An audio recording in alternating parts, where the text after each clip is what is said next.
Hello and welcome everyone to Women's Health Tech Wednesdays. I am your host, Nina Joshi. I would like to bring on our guest for today, Bethany Hills Grois, who is a partner at DLA Piper. Bethany, thank you so much for being here. Hello, how are you? Doing well. So glad to kind of have you on the show. Would love if maybe we could start things off by having you kind of introduce yourself and just give a little bit of a background. Sure, happy to do so. So I'm a scientist at heart, a public health practitioner, a lawyer. I grew up in Western New York.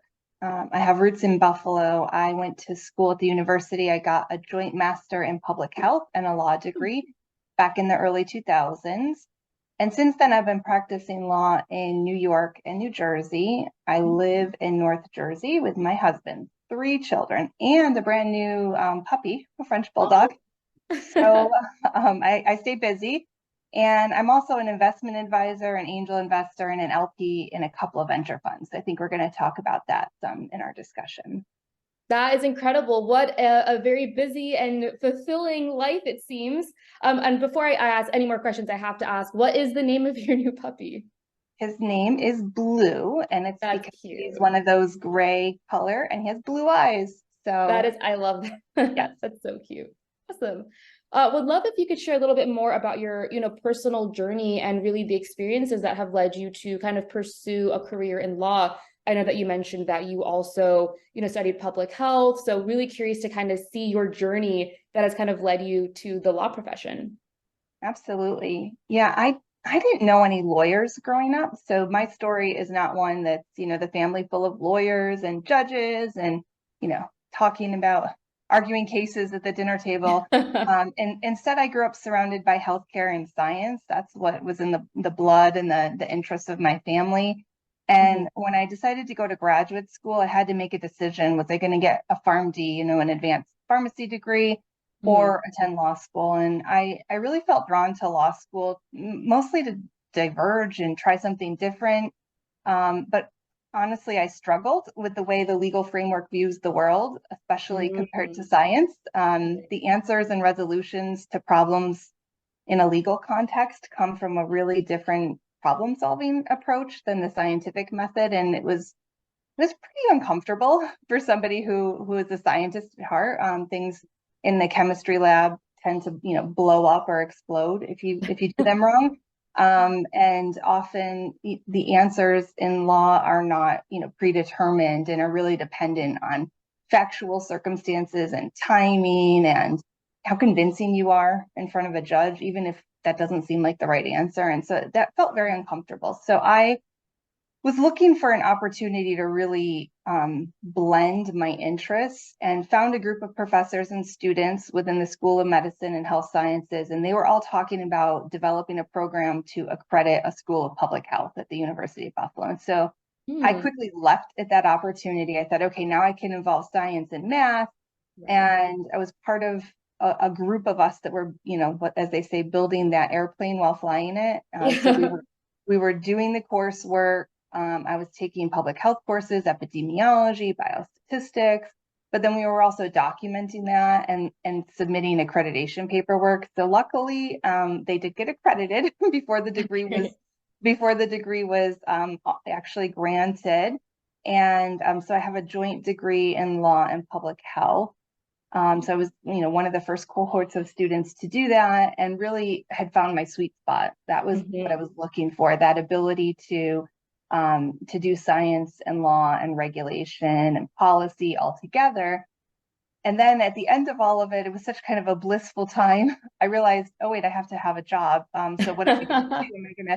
Am I going to practice law, or am I going to be, a scientist and practice public health? And so I really leaned into the legal field. I began first as a health lawyer, where I represented providers, hospitals, clinics, dentists, home care providers. And then in a few years, I really purposely evolved my practice to be more focused on the health and medical products, like drug and device companies, diagnostic innovators, instead of the healthcare providers so directly. So I've really maintained a combined practice over the past 20 years. That is absolutely incredible. And also kind of wanted to ask, I think when it comes to, I would say law, but also probably a lot of different industries, right? I think kind of the tension between, do I kind of specialize versus do I want to be a jack of all trades? For you, kind of with your sweet spot that you mentioned, and I think just even the work that you do with your law degree, how were you able to forge that path of specializing, but also, wanting to not be kind of box yourself up into a specific area? Or was that something that you were thinking about at all?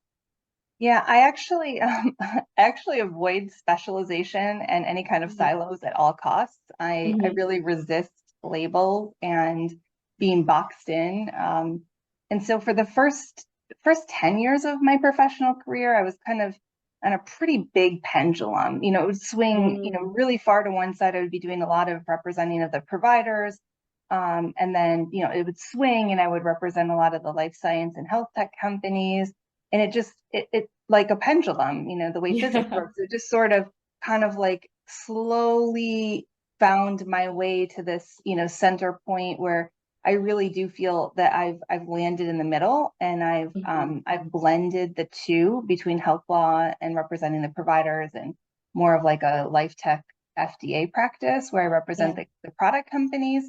And it's an uncomfortable place to be in, I'll be honest. Mm-hmm. Those are two different specialties within law firms. And Mm-hmm. I don't know why. To me personally, I speak for myself and not and not for my law firm.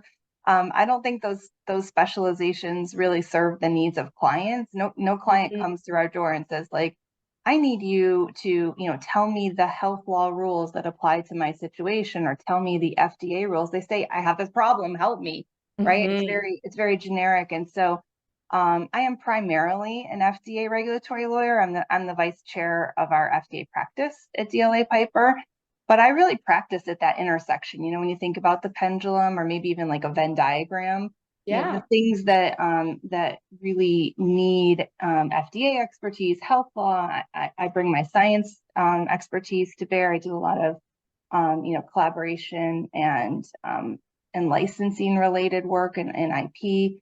And that really allows me to do everything I need to: science background, all that healthcare delivery system expertise, reimbursement. And then I work in concert with those drug and biotech, health tech, diagnostic companies to make a difference for patients. And that's really what I'm focused on, is that Absolutely. ultimate helping make a difference to patients. And I would imagine too, by not really specializing, you're kind of able to view problems with all of these different lenses from the work that and experiences that you've accumulated to really have that multifaceted approach, which I would imagine can be very, very helpful.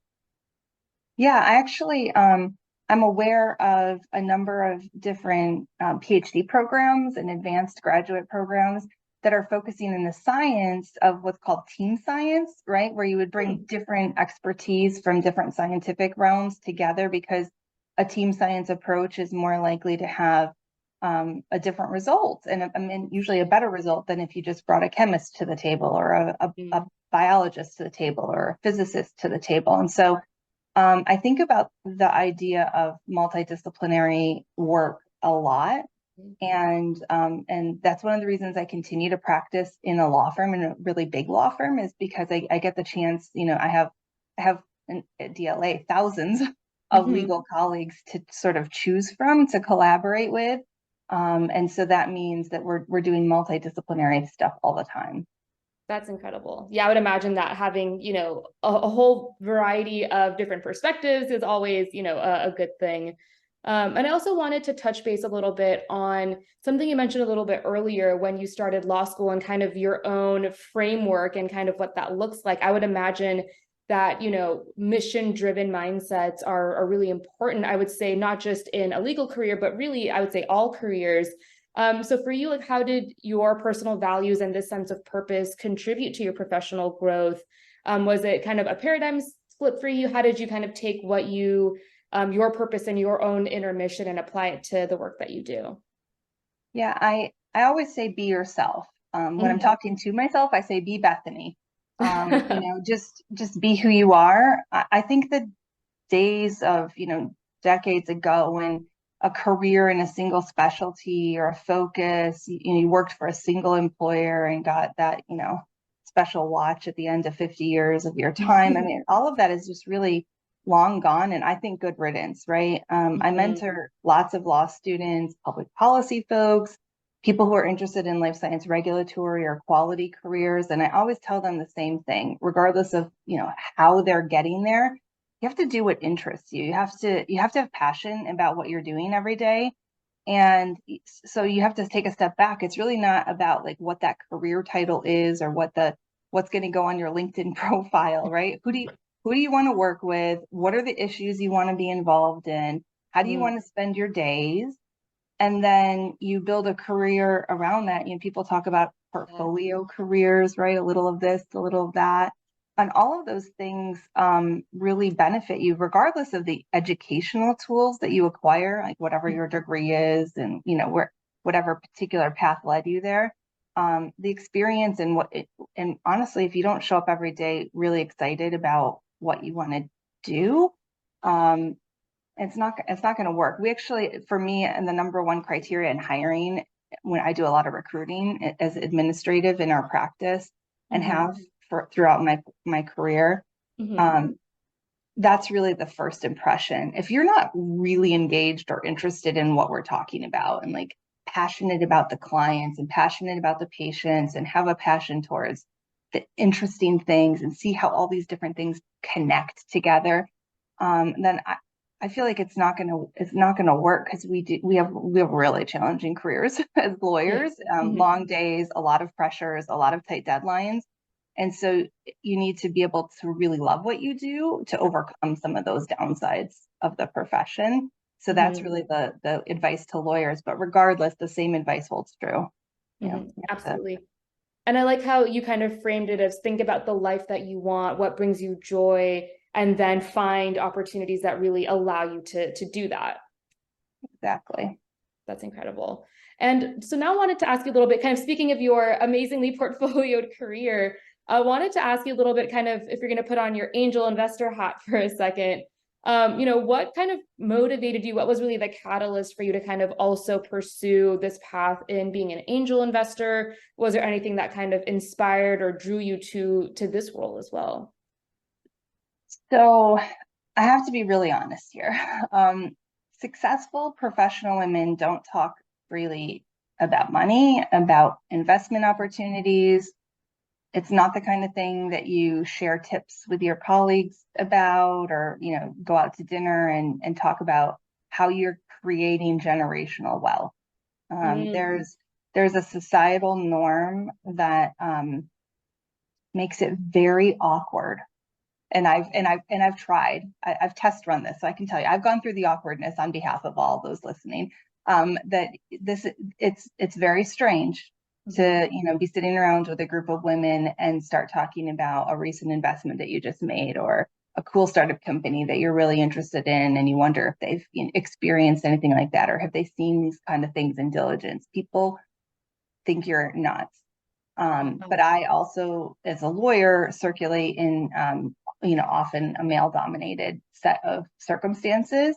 And the truth is, most VCs and private equity investors are men. Male founders are funded at higher rates with more fundraising success than women founders, regardless of the product, the service, or kind of what value they're offering to the patient journey. And honestly, it's probably about 2018, like I was 15 years into my professional career, and I just thought, look, I've seen hundreds of deals in my role as an attorney. I'm an expert in life science, health tech, and medical device field. I mean, I'm an industry expert. Yeah. And I have this really unique perspective that goes well beyond just looking at the financials and what's that return and when are you going to have the actual exit. And so I didn't wake up one day to say like, okay, that's it, I'm now going to change my perspective and become an investor. It just started happening. Yeah. I always save the maximum amount on my IRA or tax deferred retirement saving option. And maybe, and I think maybe I'll just tell you a little bit about like what my portfolio looks like, and you can understand the journey, because it's sort of a time and learning journey. I started with what I felt was required or available to me. Like I'm, going to invest in my retirement accounts. I mean, those are tax deferred, but that money, those are not savings account. Those are investment accounts. And I think we often are taught to think of them like savings accounts, and they're not. They're doing work. They're earning money for you the entire time. So there was that, and I thought, this is crazy. I have a lot of money saved away. As a partner in law firms, we're often required to save large amounts in our retirement funds. It's part of the partnership requirements. And so I began then getting opportunities. I've been in a number of different law firms, but in truth, many law firms have investment funds where the partners have come together. And I'm not sure folks are aware of this, so I thought I would talk about it a little bit. I had no idea. Yeah, there's I'm invested in 3 of them. They're with 3 different firms that I've been at. I continue to be invested in those funds. Usually there's a $5,000 or $10,000 commitment that you have to make at a minimum, and then partners can decide how much more they want to put into it.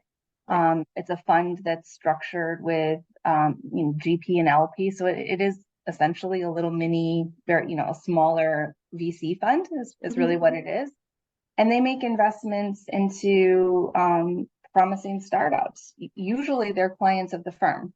Often they're clients of the firm or potential clients, or maybe, a founder who was previously a client of the firm is now started a new company, and we see a lot of opportunities. So I've been involved in some of those investment committees and really seen there are some great exits through those funds. And it's an area that I would say to founders, if you're working with lawyers, you should ask them if they have such a fund at their firm. The law firms do not publicize this. So that's a good hot tip. That's very, very good to know. Tip. I'm a limited partner in 3 of those funds, so I can tell you that they do exist. And then I started on the Innovation Seed Fund. I was on an advisory board for my alma mater, for the University of Buffalo. They received a big amount of money granted from the state that they had to deploy and invest in startups. Main connection being some sort of connection to the University of Buffalo. And so I'm not invested financially in that fund per se, because it's government dollars, but I see a lot of deal flow through this role, right? We have meetings, we are all pretty sophisticated professionals, and we make advisory decisions that we don't actually vote on the investments, but we advise the fund as to whether or not they should invest. And then I got asked a few times in that process, would we like to personally invest alongside the fund? And I thought, well, that's interesting. I'm already getting, tons of exposure to the founders, and if I've already, let's say, voted that the fund should invest, then what's wrong with investing a little bit myself too? So I started doing some of that. And then I became an LP in a group called Launch New York, which is focused on investment in Western New York startups. Oh, wow. And then I did my first, this was during the pandemic. I think I must have just been like stark crazy mad being home all the time and only not interacting with people. And so I said, what, this is where I'm going to actually dive in. And I made a really a decent sized investment, direct investment into a company that I really believed in. It's an AI driven diagnostic company.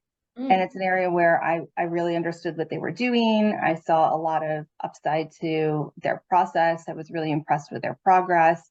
And I had to go through the process there of actually reviewing all that investment documentation, doing my own due diligence on my own, which, by the way, I'm a lawyer, right? So I do that all the time for my role.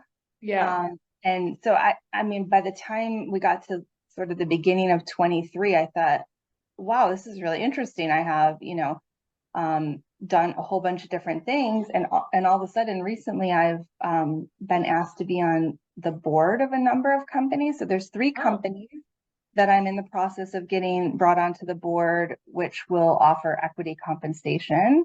So that's an investment role. I'm Definitely. planning on making another direct angel investment with a company I really believe in, and I'm actually investing in another VC fund focused on digital assets. So um, it's a pretty big portfolio. The overall dollar amounts may not be a lot in the grand scheme of things. It's not millions of dollars, Mhm. but it's a lot to keep track of, and it just sort of is something that I don't think anyone in my personal circle or even my professional circle realizes how much experience I have in this space. And Mhm. so that goes back to my original comment of I really think we need to talk about this more and encourage each other more. For example, the one company I'm going to make an investment in the next few weeks here, it's because of friends who reached out to me and said, hey, I know we talked about this company, but I'm gonna do it. You want to do it? And I was like, yeah, let's do it. Right. I And love that. it's fun, and I wouldn't have even known about that opportunity if I wasn't making it known that I'm interested in doing this. And this is how I feel that I can actually eventually create some, generational sustaining wealth, hopefully for my family, my big family, growing Mhm. family. And I think it's important for founders to know that there are folks like me out there. And I think that we should really be encouraging more and more women to take on these types of roles because it is really rewarding. Absolutely. I mean, there's so much that I want to comment on because I think that number one, what a great I think way of just kind of walking us through this journey that you went on. And I think kind of your original comment about it's not something you just wake up and you're like, I want to be an angel. It's something that you, I think, have really been playing a role in just lending to your own, field and expertise. And I think just that those almost like steps that were taken, I think for me is very inspiring, and maybe for others that kind of want to try their hand and kind of be a part of an investing environment and not really sure what that looks like. I think you outlined a couple of great ways to kind of get started. So I think that is absolutely incredible. Thank you for sharing that with us. No problem. Yeah. That and then when it comes to kind of the what you were, I know you were just mentioning that you are interested in investing in a couple of startups. What are some of the things that you kind of look for personally? What's kind of the inner criteria that you have when you're evaluating a potential startup?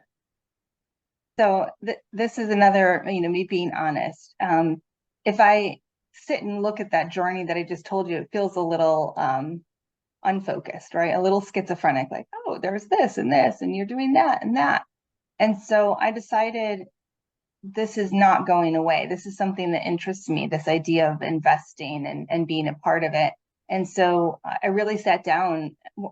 If you enjoy it and you're comfortable with some of the risk involved and you don't need that money, it's important to sit down and develop an investment thesis. And so I've done that, and it actually explains, even in retrospect, some of the investments that I've made, and it gives me some real clear boundaries for evaluating opportunities in the future. So I invest in healthcare, health tech, and life science, seed to Series C startup, Mm-hmm. and also emerging VC funds led by diverse founders. They have to be super smart, has to be driven by science, and there has to be some kind of upward sales traction or like a really strong product market fit. I need to have that feeling internally, like that will solve a problem, right? Right. That will solve a problem. I understand what the problem is. I've seen it in my practice. I've heard it from clients. I understand there's a problem, and that product is going to fit that need.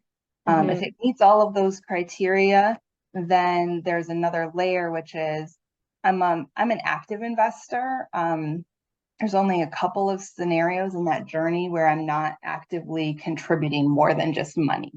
I'm trying to Mm-hmm. be involved in the strategy of the company, the thought leadership. I try to mentor the founders or some of their, key employees. And I also, part of my process was really figuring out what am I comfortable with at the maximum of writing a check size. And then Mm-hmm. I let people know that from the beginning, you're not getting X or Y from me. I only do A.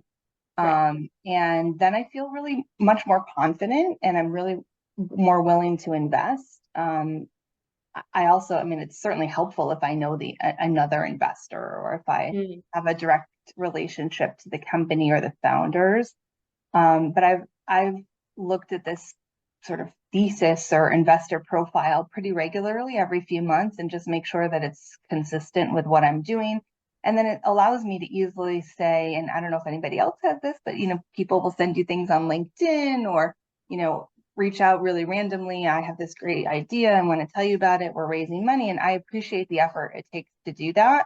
But if I always look at them, but if it doesn't meet these criteria, then I just tell them that doesn't fit my investment thesis, right? That's not what I'm doing. And sometimes I even write it back to them, like, this is what I invest in. I invest in these things. So if you know someone who's looking for money in that area, then send them my way, but you don't fit my profile. And I've gotten really good responses from folks, just like being clear. Nobody wants to have their time wasted. And so I think that it's important, as you develop as an investor to decide what your profile is and make that well known. Absolutely. And I like that it's something that is very personal, that I think that you spent the time to really do that inner reflection and ask yourself, what does that look like for me? So I think that's really, really great advice for anyone that's also looking to build a thesis. We do have a question from the audience that I want to make sure that we get to. I know we're kind of coming close to time, but one of our questions was, from an investor and legal perspective, what would you say is one of the challenges for startups scale ups with regards to things like patents, intellectual properties, NDAs, etc.? I mean, all of those things can be managed pretty well. I think the biggest challenge is solving a problem, right? You have to be solving a problem in a way that someone wants to pay for. And most of what I invest in is either a service or a product, right? I mean, those are sort of the category of what people are building businesses around. And so what is that? Does that does your reimbursement path for the product make sense? I think that is a major challenge. Are people willing to pay for this? Do you have the right target audience in mind? And I'm not a commercialization or like a marketing specialist. And so that's an area that I tend to spend a little more time doing research in to make sure I understand it instead of just relying on my instinct. Things that were mentioned in the question, like IP or other types of regulatory hurdles, there's pretty clear pathways for dealing with those. And so I don't think that those are the hurdles that you need to get over. I think raising the money and making sure you have a product that people want to pay for are the most important things.